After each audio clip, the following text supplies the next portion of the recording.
Hi, I'm Alex from Bicycle Chain and we're at the 2019 Specialized product launch. Specialized have kindly allowed me to sneak off with a 2019 Turbo Levo to give you guys a sneaky first peek at the key features. When the Levo first came onto the market, it really set a new precedent for what was possible with an e-mountain bike, and it looks like Specialized could do the same again here. First thing when you get up close and personal with a Levo is you realise it's the closest to looking like a standard bike anyone's ever come, in my opinion.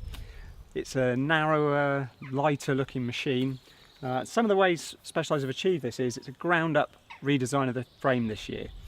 The down tube now is one piece construction, so what that effectively means is the battery's sliding in from the bottom bracket area. So it's allowed them to make it much slimmer, it's a stiffer construction as well, and it saves some extra weight. To allow them to insert the battery in this way, they've had to make the motor a physically smaller unit and change its orientation, so it sits slightly more vertically in the bike now. What this all means is you're saving weight in the battery and the motor area, and it's a significant weight saving when you pick the bike up. Battery sizes this year as well now, minimum 500 watt hour regardless of the model, up to some 700 watt hour batteries on the top end models. The on-off switch and power setting and how much battery you have left, the display's now moved to the top tube. This is great really, it looks a lot sleeker, but also when you're riding now, glance down at the top tube, you can see from a riding position how much battery level you have left.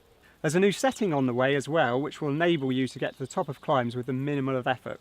It effectively removes the need for you to apply any real torque to the pedals to get power out of the motor. The eagle-eyed among you will also notice the single-sided suspension strut, exactly the same as the stump jumper for 2019, gives an enormous increase in the stiffness of the frame.